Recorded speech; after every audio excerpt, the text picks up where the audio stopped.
Eu Vim, por Joel S. Goldsmith. Desde o início desta mensagem e do meu primeiro livro, o livro O Caminho Infinito, foi revelado que Deus não é para ser conhecido, mas para ser experimentado. E somente quando Deus é vivenciado, surgem sinais ou frutos. Você pode falar sobre Deus, você pode discutir sobre Deus, você pode até mesmo decidir mudar a imagem de Deus, ou você pode criar mais sinônimos para Deus. Mas tudo isso está no reino dos brinquedos, um joguinho intelectual. Na verdade, isso é uma forma de idolatria, porque é a criação de imagens. Só que ao invés de feitas de ouro, madeira ou pedra, essas imagens são elaboradas da substância do pensamento. Assim, um conceito de Deus é trocado por outro conceito de Deus, e você termina não com Deus, mas apenas com um conceito de Deus, um conceito no seu pensamento sobre Deus. Por isso, uma oração não pode ser frutífera se ela for dirigida a um pensamento sobre Deus, a uma imagem ou um conceito de Deus. Que diferença poderia fazer se o seu conceito de Deus fosse judaico, vedanta, budista ou cristão, já que tudo que você tem é apenas um conceito? Como um conceito pode responder à oração? Como um pensamento em sua mente pode responder à oração? Uma imagem em pensamento não é Deus. Desde os primórdios da metafísica moderna, verdade tem sido um dos sinônimos de Deus. Então, quando uma pessoa fala em usar a verdade, realmente é o mesmo que dizer, use Deus. Mas como alguém pode usar Deus? Se pudesse, isso o tornaria maior que Deus. Isso também seria verdade se a palavra mente fosse usada como sinônimo de Deus. E nós não usamos a mente? Se o fizermos, isso não nos tornará maiores do que a mente? Reflita sobre a ideia defendida por muitos de que o pensamento é poder. Se o pensamento é poder, então o pensamento é maior do que nós. No entanto, somos nós os criadores do pensamento. A terminologia pode nos colocar em um grande problema, mas simplesmente mudar a terminologia pode nos colocar em ainda mais problemas, pois dizer que isso não é Deus, mas aquilo é apenas mudar de um conceito ou de um termo para outro. Não adianta acreditar que um conceito de Deus tenha qualquer significado espiritual maior do que outro conceito de Deus. Ao ensinar que Deus está além do conhecimento, Moisés revelou uma verdade que deve permanecer para sempre, que Deus é incorpóreo, é espiritual e, portanto, Deus não pode ser conhecido com a mente. Como então devemos conhecer Deus corretamente? Uma resposta dada na Bíblia é que Deus está na voz serena e silenciosa.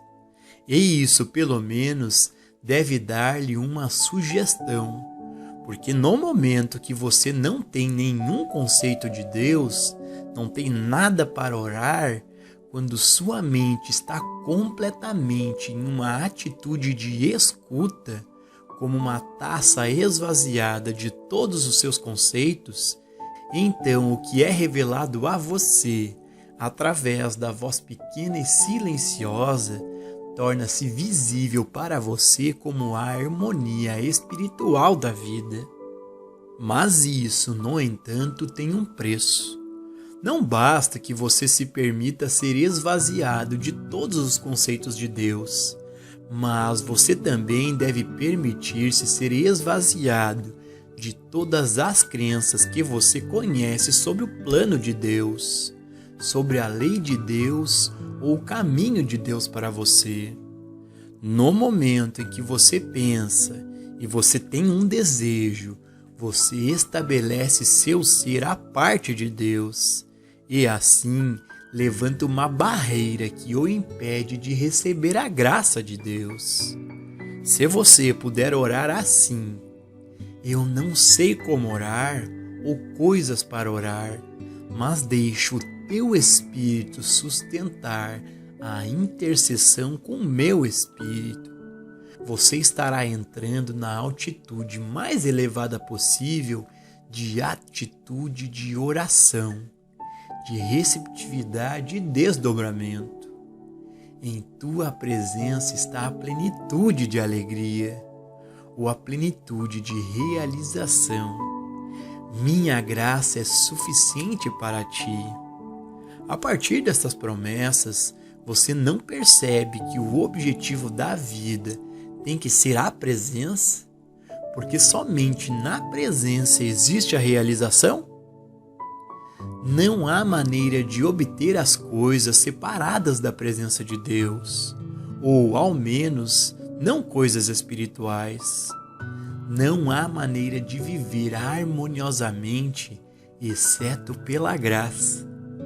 E a graça não é uma palavra, a graça é uma experiência. Assim como Deus é uma presença real, de modo que a graça é uma experiência real. Tal convicção ou realização leva você ao ponto de transição da vida metafísica, de tomar o pensamento para demonstrar paz, segurança, prosperidade e felicidade, para a consciência mística, de demonstrar a presença ou a graça de Deus, que é a única demonstração legítima do caminho espiritual. Primeiro de tudo, você deve estar disposto a libertar Deus da responsabilidade de fazer a sua vontade. Libere Deus de cumprir seus desejos. Libere Deus de mudar ou melhorar qualquer fase de sua humanidade, independentemente de quão difícil a situação possa parecer. Libere Deus e você realmente não estará liberando a Deus. Você estará liberando o seu conceito de Deus, o qual nunca teve qualquer possibilidade de cumprir os seus desejos. Uma vez que você não pode conhecer Deus com a mente, mas você sabe que o reino de Deus está dentro de você, então onde quer que você esteja, na prisão do corpo, na prisão do pecado, na prisão da doença ou na prisão da pobreza, imediatamente volte-se para dentro e assuma uma atitude de escuta. Então você está em posição de receber a presença, de receber a graça de Deus. Na medida em que você mantém uma imagem de Deus em pensamento, ou tem um desejo para Deus cumprir, você estabelece a barreira que impede a sua demonstração. Não é assim como se existisse Deus e você. Não é assim como se você tivesse que ir a algum lugar para encontrar Deus, ou até ser bom para merecer Deus. Tudo isso pertence às superstições do passado. Eu não tenho necessidades. Desde que eu e o Pai somos um, eu escuto o eu com E maiúsculo que sou. Este eu com E maiúsculo é a verdadeira presença de Deus. E Ele não deixa nenhuma imagem no pensamento, porque eu não tenho nenhuma imagem disso. Eu não sei como o eu é. Não adianta ir a um espelho, pois isso não me será mostrado. Será mostrado apenas o meu corpo. Tudo o que eu posso ver no espelho é o meu corpo. Mas o eu que eu sou, que estou olhando o corpo, sou invisível. Então eu nem consigo ver o meu eu. Eu, então, só sei que sou eu mesmo. Este eu sou eu, pois somos um e não dois. Eu não tenho nenhuma imagem dele, nem sei de suas necessidades. Pense nas últimas 6 palavras por um momento. Eu não sei das necessidades do eu que eu sou. No momento eu posso pensar em algumas necessidades, mas elas não são minhas necessidades. Elas são as necessidades de alguém que eu construí em minha própria mente. Alguém vivendo a tão chamada vida humana. Se estou inteiramente no caminho espiritual, devo ter passado do estágio de orar por qualquer coisa de natureza humana, sabendo muito bem que, se assim eu conseguisse alguma coisa, ela viria junto com problemas. O resultado se mostraria verdadeiramente insatisfatório. Eu e meu Pai somos um. Mas eu não sei o que é o Pai. Eu não sei o que é o eu. Mas eu sei que sou. E no que eu sou está incluído, através da graça, tudo o que eu necessitarei para toda a eternidade. Eu e meu Pai somos um. Eu sou esse Deus mesmo.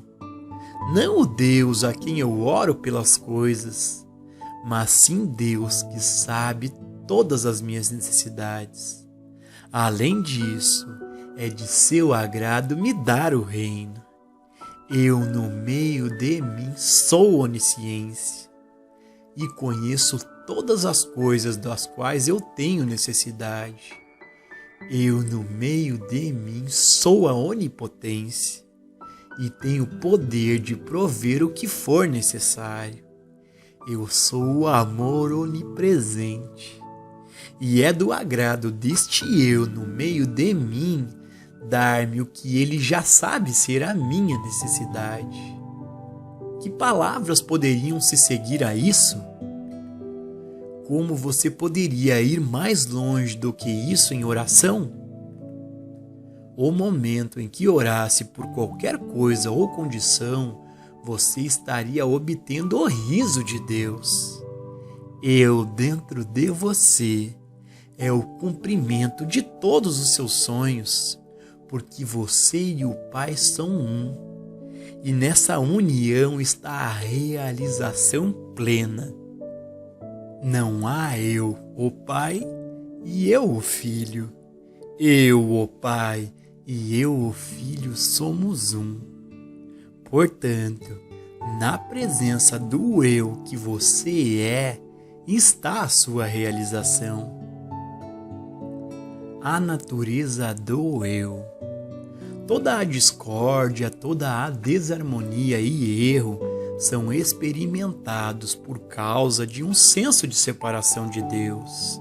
Mas este sentimento de separação de Deus não é pessoalmente culpa sua. É a crença universal que nos vem da experiência alegórica de Adão e Eva, sendo expulsos do jardim do Éden. No entanto, esse senso de separação de Deus é responsável por nossos pecados, nossas doenças, morte, falta e limitação. Segue-se que a imortalidade e o infinito podem ser devolvidos somente quando retornamos à casa do Pai. Isso significa perceber que o que você está olhando com seus olhos não é o eu. Eu sou invisível. Eu sou onipresença. Eu sou onipotência. Eu sou onisciência. Você experimenta isso não se apegando a pensamentos, mas ficando quieto e deixando a onisciência que eu sou revelar a você qualquer sabedoria, qualquer orientação ou direção necessárias para o momento. Você experimenta isso permanecendo na atitude de escuta, deixando a onipotência provar ser o único poder. Você prova isso não pensando em sua vida ou em qualquer coisa que diz respeito à sua vida, mas permitindo a onipresença provar ser a onipresença. Isso não pode ser feito intelectualmente, só pode ser feito através do não conhecimento, através do silêncio. O silêncio é o seu lugar de repouso. O silêncio é o seu lugar de habitação, o seu lugar de vida. Viva, mova-se e tenha o seu ser no silêncio. Então a voz suave e pequenina irá proferir-se e viver a sua vida. No momento em que você pensa que está vivendo sua própria vida, então ela se torna limitada a uma certa medida de educação, de ambiente, circunstância e condições. Enquanto que, se você deixar de ter uma imagem esculpida de Deus em seu pensamento, não rezando para um Deus íntimo ou distante, se você permanecer no eu onisciência, no eu onipresença e no eu onipotência, então, pela graça de Deus, suas necessidades serão atendidas.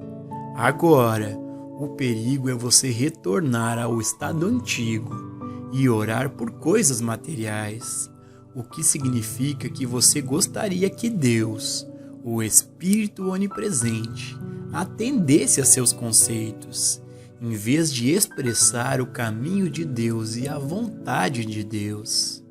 Rezar tendo em mente qualquer coisa ou qualquer condição que você espera de Deus é criar uma barreira que o separa dele, porque não há Deus separado de você. E então você com V maiúsculo não tem problemas. Eu e o meu Pai não temos problemas. Eu e o meu Pai somos incorpóreos. Somos espirituais. Eu e o meu Pai somos a verdade. Nesta identidade correta, sua palavra vai antes de mim para fazer dos lugares tortos lugares retos. Sua palavra conhece a minha necessidade e a cumpre.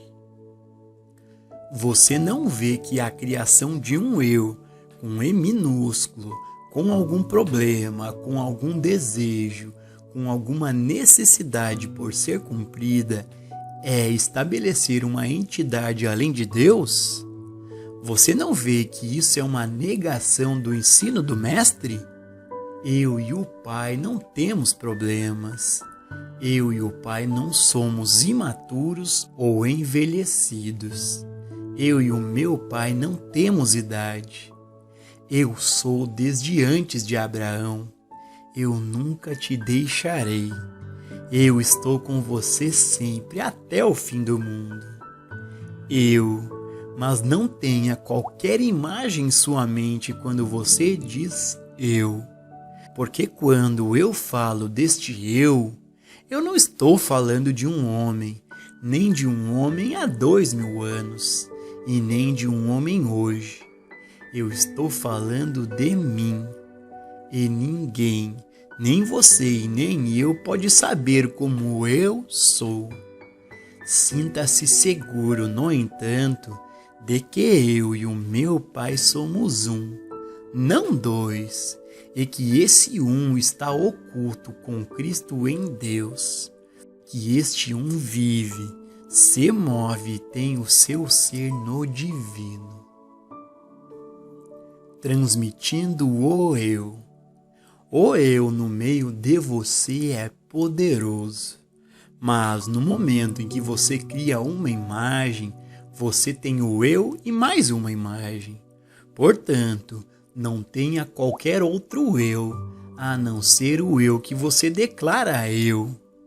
Fique satisfeito apenas com a palavra eu, e um dia você ouvirá a voz dizer a você, eu.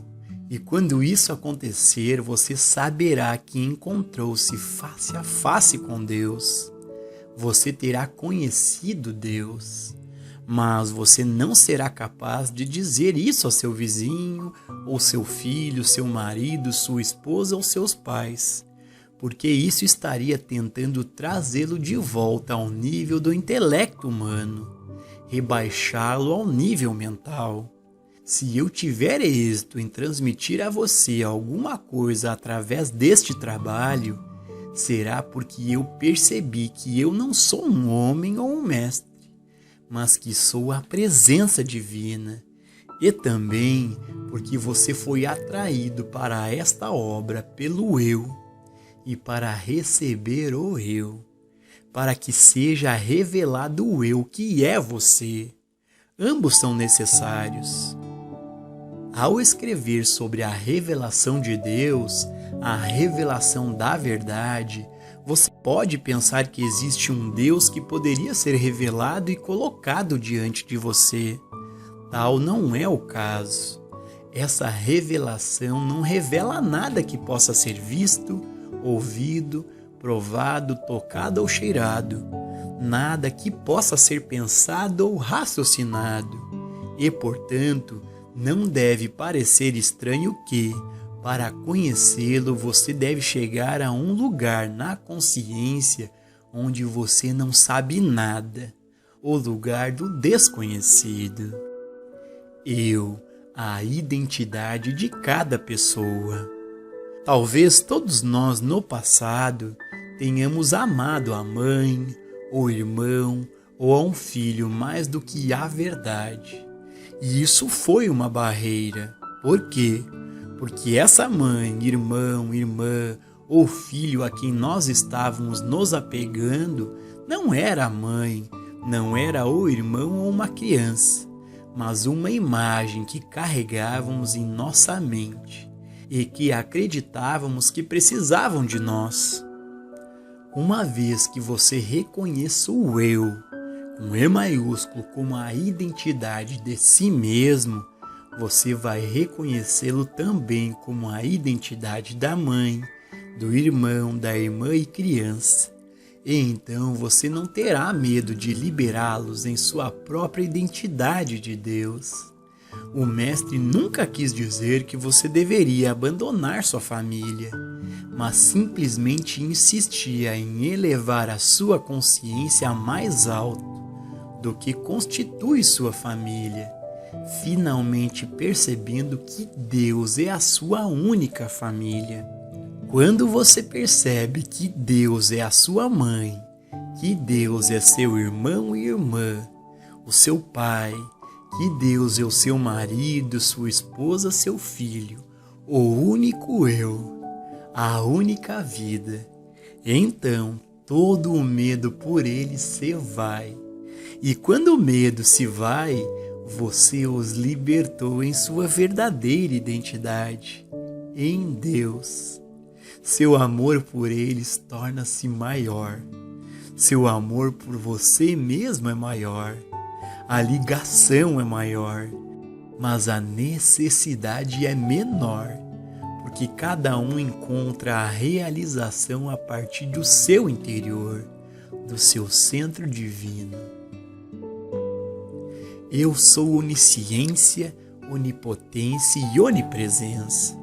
Para muitos de nós foi fácil aceitar Deus como onipotência, onisciência e onipresença, sem saber que estávamos trancando a nós mesmos em meio à nevasca. Mas eu, com E maiúsculo, eu sou essa onipotência, eu sou essa onisciência e eu sou onipresença. Permaneça nesta palavra eu. Se você diz que Deus é onisciência, onipotência e onipresença, ou que Jesus é onipotência, onisciência e onipresença, realmente não faz diferença, porque em ambos os casos você configurou Deus e Jesus como separados de você e separados de si mesmo que você é, o eu que você é.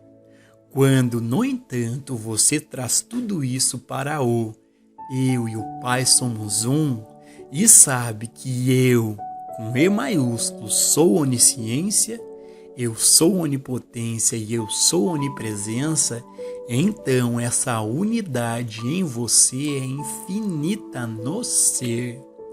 Nesta unicidade, o eu em você é a imortalidade. E então você verá que diferença isso faz na natureza da sua vida diária. Você está demonstrando a presença de Deus toda vez que você percebe o eu. Feche os olhos nesse instante. Volte-se para dentro, com seus ouvidos atentos, e Deus se revelará. Deus revelará sua presença no meio de você. Mas você deve abrir um caminho. Você deve esvaziar os vasos já cheios. Você deve entrar em silêncio, sem nenhum conceito. É como se você fosse convidado a desenhar uma imagem de Marte. E você teria que dizer: como eu posso? Eu nunca vi Marte. Bem, então volte-se para dentro, porque você pode ter certeza de que a onisciência, a mente de Deus, sabe o que é Marte e vai revelá-lo para você, se realmente for necessário a ocasião de saber sobre isso. Nada está oculto para a mente de Deus, que é a mente do homem. Qualquer necessidade legítima de qualquer natureza que eventualmente apareça em sua experiência pode ser imediatamente suprida, desde que você não pense nisso como uma forma material. Pense nisso como a graça de Deus, a onisciência de Deus, a onipotência e onipresença de Deus, o Espírito de Deus no homem. E então deixe que Ele tome qualquer forma que Ele quiser. Imagens podem se tornar uma barreira. Você não pode esperar milagres simplesmente dizendo no nível intelectual: eu e meu Pai somos um. Mas você pode aceitar essa declaração da verdade e então ir para dentro, até que o Pai a confirme dentro de você. Ele diz: sim, na verdade eu sou você. Eu sou o único você que existe. Eu sou tudo o que existe para você. Você não é nada além de mim. E se você reparar em quantas vezes você usa a palavra eu durante o dia, você saberá que esta é a verdade absoluta. Tudo que existe para você é este eu, com E maiúsculo. Não no sentido limitado do eu, que você normalmente tem e que costuma admitir para si mesmo, mas o eu que você realmente é, o Filho de Deus, um com o Pai. Provavelmente, o próprio fato de que o Mestre Jesus fosse hebreu ajudou a estabelecer essa separação entre o Pai e a sua individualização, porque Jesus usou o imaginário hebraico do Pai e do Filho, e isso sempre nos faz pensar em um grande Pai sábio e uma pequena criança imatura, e isso é uma dualidade.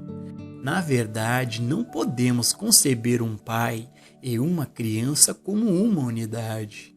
Vemos o pai e a criança e sabemos que são dois. Mesmo quando a criança está sendo carregada no ventre da mãe, a criança e a mãe ainda são dois. A criança é algo separado da mãe. Assim, essa mesma imagem que foi usada no antigo ensinamento hebraico pode ser uma barreira, e às vezes é necessário nos afastarmos dessa imagem de pai e filho e aderirmos apenas ao eu com E maiúsculo, somente eu e a verdade somos um, eu e a vida somos um, o eu sem nascimento e sem morte. Há uma passagem no Bhagavad Gita que raramente é compreendida e às vezes é muito duramente criticada, que diz: aquele que diz, eis que eu matei um homem, e aquele que pensa, eis que estou morto, nenhum dos dois sabe nada. A vida não pode matar, a vida não está morta. Nunca o espírito nasceu, e o espírito nunca deixará de ser. Nunca houve um tempo dele não ser. Fim e começo são apenas sonhos. Parece que Krishna, que está falando, estivesse tolerando o assassinato, mas não é esse o significado. Ele quer dizer que o eu com E maiúsculo não posso ser morto, e eu com E maiúsculo não posso matar. Então, o que pensar sobre a pessoa que morre ou mata? Ah não, a vida nunca é morta. E é aí que a verdade da identidade correta entra. Eu não sou o corpo que está enterrado, eu sou a vida contínua. E a vida que eu sou nunca pode ser morta. Aquela vida que eu sou, assim como a vida daquele que eu mato, não está morta. Olhamos para o corpo caído e esquecemos que eu, com E maiúsculo, não sou o corpo, e o corpo não sou eu. Eu sou um ser espiritual infinito, incorpóreo. Independentemente do que você faz ou não com o seu corpo, eu permanecerei para sempre e sempre. Não há fim para o eu que eu sou. Eu nunca te deixarei, eu nunca te abandonarei. Eu estou convosco todos os dias até o fim do mundo, e este é o eu que você declara ser. Se você pensa por um minuto que Jesus ou qualquer outro místico está se referindo a si mesmo quando ele fala eu com E maiúsculo, você está errado, porque quando o mestre diz eu, ele quis dizer o eu que eu sou, que é o eu dentro de você. E isso dá sentido a uma das maiores passagens das Escrituras. Eu vim para que todos tenham vida, que todos tenham vida plenamente. Se você entender que esta passagem se refere ao eu no meio de você, nunca mais você temerá por sua vida novamente. Nem temerá pelo seu sustento, por sua felicidade ou por sua segurança. É a este eu que está no meio de você que você deve sempre olhar, e para nenhum outro. Deixe o divino eu vivo em sua vida, vivendo conscientemente no eu dentro de você, o eu que você declara que veio para que você possa ter vida infinita, vida abundante, imortal e eterna.